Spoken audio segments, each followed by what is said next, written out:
Hi, I want to know if you think this is God or a coincidence, or if this is a coincidence or not.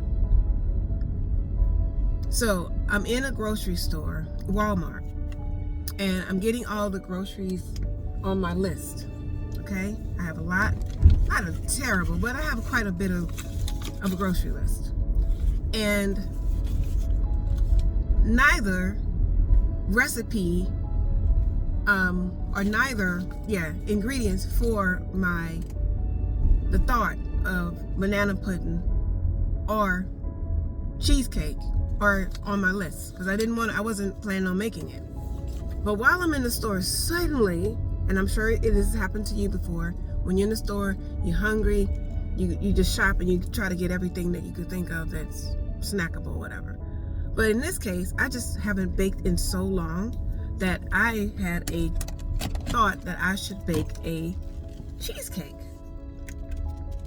So I got all the ingredients that I need for the cheesecake. But then I remembered a recipe that I made, which is a banana pudding, based on a short from a girl named Cooking with Destiny. So I decided to make banana pudding. So I had to go, I'm leaving out of Walmart, and I had to go to another store. I do not buy fruits and vegetables at all from Walmart. I have been burned too bad, meaning whatever I get from Walmart that's a fruit or a vegetable, something is usually wrong with it. So I do not purchase it from there. So I went to our local store and got all of the local market store. So I went there and I decided to get my fruit first. And I was looking at the oranges. Then I went to this other set of oranges, same oranges, but different pile. And I was picking through the oranges, and then this man who was already standing there, he was just asking me out of randomly, are these oranges the same as the other oranges? And I said, yes. Next to the oranges is the pineapple. The reason I was going to get the pineapple next to the oranges is because I make the pineapple juice with the pineapple, blah, blah, blah, blah, blah. So he just kind of noticed that I was still into the fruit and I was picking the pineapple, and he asked me about the pineapples.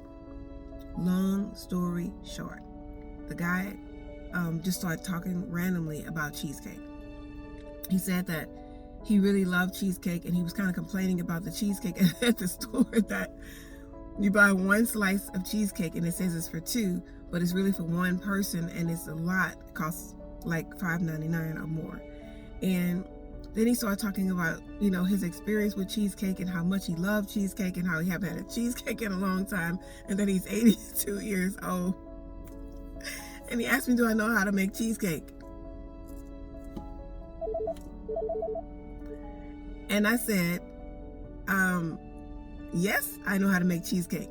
What made this story so randomly and interesting is I had posted about my cheesecake on Facebook, and not just then, but earlier, I had been looking at the video because some people had commented on my reel on Facebook, which is my son, and somebody else commented too. And so it was interesting that I had just looked at that so I can reference that video to show I actually do make cheesecakes, that he wasn't just talking to some person that don't know what they were talking about. So I referenced that video, and he was so delighted that he ended up telling me his story. He told me that it's been, I think, since he was 18, however that because he's 82 now. And he said, I haven't had a real cheesecake since then. And he asked me what was the brown stuff at the bottom of the cheesecake, which is the graham cracker crust. So that rung a bell to me, that he only got the cheesecake in a pan, with the little graham cracker at the bottom. And most people don't know that it's graham cracker crust. At least he didn't. Anyway, so I explained to him what that was, and he asked me, will I make him a cheesecake? Now, there's a lot of things that goes on in our world this could be really insignificant. It could be dangerous, because he is a stranger. But I felt like it had to be God, because I decided not to make the cheesecake. I decided to make the banana pudding, and it's interesting. I bought all the ingredients. So my question to you is this a coincidence or is it God? Leave a comment. Thank you for watching. Don't forget to like. Please do leave a response. and subscribe if you haven't, and you'll see me in my next video. I got so much to tell you guys, and it's not going to be a 3-minute video. So yeah, thanks for watching. Bye.